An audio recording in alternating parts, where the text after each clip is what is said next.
Radhe Krishna friends.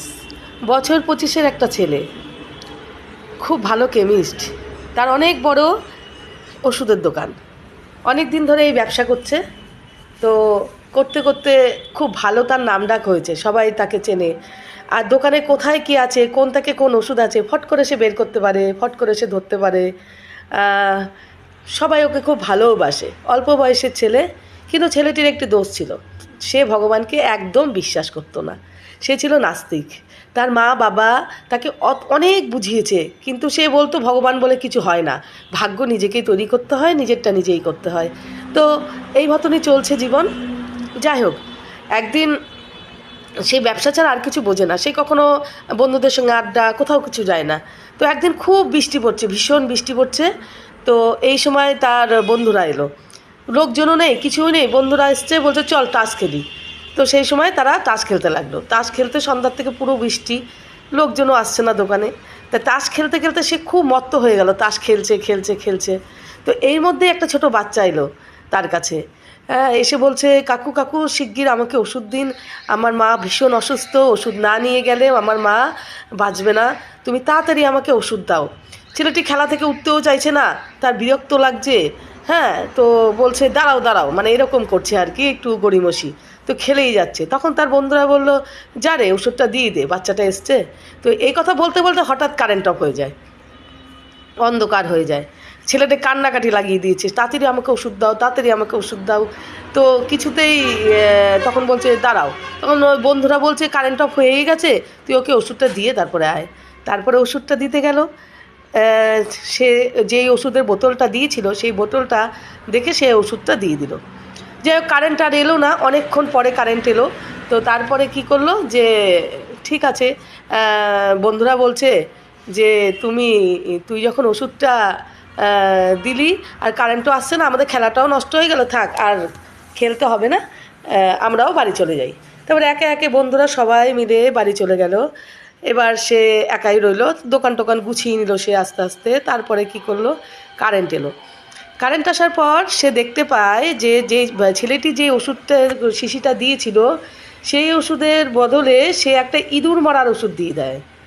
আর ইঁদুর মারা ওষুধ দিয়ে দেয়, আর সেই ওষুধটা যেটা ও ছেলেটি দিয়েছিল, সেই বাচ্চাটি দিয়েছিল, সেটা দেয় না। সেটা দেখে তার তো মাথায় বজ্রাঘাত পড়ে। আরে একই ভুল করে ফেললাম আমি, একই ভুল করে ফেললাম আমি, আমার হাত দিয়ে একটা মানুষের প্রাণ চলে যাবে। হ্যাঁ, তো সে মানে নিজের বিবেক দংশনে পড়ে, মানে বিবেক দংশনে সে মানে হচ্ছিল।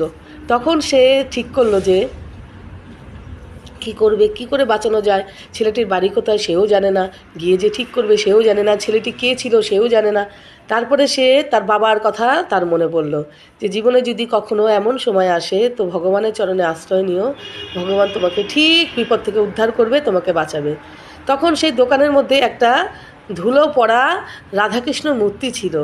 হ্যাঁ, আমার রাধা মাধবের মূর্তি ছিল। তো সেটা একদম ধুলো পড়ে নোংরা হয়ে আছে। তখন তার সারা দোকানের মধ্যে ওইখানে নজর গেল, প্রভুর চরণে। হ্যাঁ, সে তখন ওই ঠাকুরের মূর্তিটাকে নামিয়ে এনে ওটাকে ভালো করে ধুলো মুছে পরিষ্কার করে তারপরে তার সামনে সে হাত জোর করে বসলো, যা সে কোনোদিনও করেনি। সেদিন ভগবানের কাছে প্রার্থনা করছে, ভগবান তো আপনি আমার অপরাধ ক্ষমা করুন, আমার ভুল হয়ে গেছে, এই ভুলের শাস্তি যেন ওই বাচ্চাটির মা না পায়, ওই ওষুধটা খেলে তো উনি মরে যাবে, তুমি যেভাবে হোক রক্ষা করো। সে চোখ বন্ধ করে নাগারে সেই প্রার্থনা করে গেল যে ভগবানের কাছে, যে যাতে ওই বাচ্চাটি মা প্রাণ রক্ষা পায়। করতে করতে ইতিমধ্যে আবার বাচ্চাটি দৌড়ে আসলো, কাকু কাকু। হ্যাঁ, বলে আরে ওকে দেখে তো প্রাণ ফিরে পেয়েছে সেই ছেলেটি। তো বলছে কি হয়েছে বলো। আর বলো না, তুমি যে ওষুধটা দিয়েছো, এসে কান্না জুড়ে দিয়েছে বাচ্চাটি। সেই ওষুধটা আমি নিতে যখন যাচ্ছি, যেতে যেতে রাস্তায় এতটা কাদায়, বাড়ির সামনে গিয়েই এতটা কাদা ছিল, পিছলেই পড়ে গিয়ে আমার হাত থেকে ওষুধের শিশিটা ভেঙে যায়। আমি আর আমার মাকে ওষুধটা খাওয়াতে পারিনি, আমার মা না বাঁচবে না তুমি যদি ওষুধটা না দাও, তুমি আমাকে ওষুধটা দাও, দয়া করে দাও, আমি তোমার কাছে এখন আমার পয়সা নেই, আমি তোমাকে পরে এসে পয়সা দিয়ে যাব, তুমি আমায় ওষুধটা দাও। তখন সেই ছেলেটি সেই কথা শুনে কাঁদতে লাগলো, প্রভুর চরণে কাঁদতে লাগলো আর বলতে লাগলো, প্রভু তোমার এত কৃপা, তোমার কাছে আমি সারা জীবনেও হাত জোর করিনি, কিছু করিনি, তোমার কাছে আমি বলতে বসছি যে আমাকে আমার ভুলটাকে যেন বাড়তে দিও না, আমার ভুলের জন্য যেন একটা মানুষের প্রাণ না যায়, তুমি এইভাবে আমাকে রক্ষা করলে আর এই বাচ্চাটির মাকে তুমি রক্ষা করলে, সত্যি তুমি আছো, সত্যি তোমার মানে লীলা অপার। হ্যাঁ, তো তাড়াতাড়ি ছেলেটি উঠে বলছে, বাবু তুমি কেঁদো না, তোমার মায়ের ওষুধের পয়সা দিতে হবে না, তোমার মা যা ওষুধ লাগে, যত ওষুধ লাগে আমি তোমাকে সব দেবো, তোমার মা ভালো হলে পরে তুমি আমায় পয়সা দিও, না হলে দিতেই হবে না, আমার দরকার নেই। তাড়াতাড়ি করে এবার সত্যিকারে যেই বটলটা নিয়ে এসেছিলো সেই বটলটা দেখে সেই অনুযায়ী সেই ওষুধটা দেয় এবং বাচ্চাটিকে নিজে সাথে করে নিয়ে গিয়ে সেই বাড়িতে পৌঁছায় এবং তার মাকে সেই ওষুধটা খাওয়ায়। সেই মা অসুস্থ হয়ে তাকে কত আশীর্বাদ করে। তাহলে আপনারা একবার ভাবুন যে আমার ভগবানের কত করুণা, কত কৃপা। শুধু ভালো হলেই হবে না, আমাদের ভগবানের চরণে থাকতে হবে, আর তার চরণে থাকলে সে আমাদের কখনো বিপদে পড়তেই দেবে না, আর বিপদে পড়লেও সে আমাদের রক্ষা করবে। সে হচ্ছে রক্ষাকর্তা মধুসূদন, তাই না? তো এমন কিছু করুন যাকে আপনাকে দেখে দুনিয়ার লোক আপনাকে অনুসরণ করে। সবাই ভালো থাকবেন, রাধাকৃষ্ণের চরণে থাকবেন, ভগবানের সাথে থাকবেন, ভালো কাজ করবেন, ভালো কাজের চিন্তাভাবনা রাখবেন, কখনো কারো ক্ষতি চাইবেন না, সেটা উল্টে আপনার উপরেই আসবে, তাই না? তো ছেলেটি যেমনই হোক ভগবানের চরণে আশ্রয় নিয়েছে মন থেকে, তার চরণে প্রার্থনা রেখেছে বলেই আজকে তার প্রার্থনা ভগবান শুনেছে, তাই না?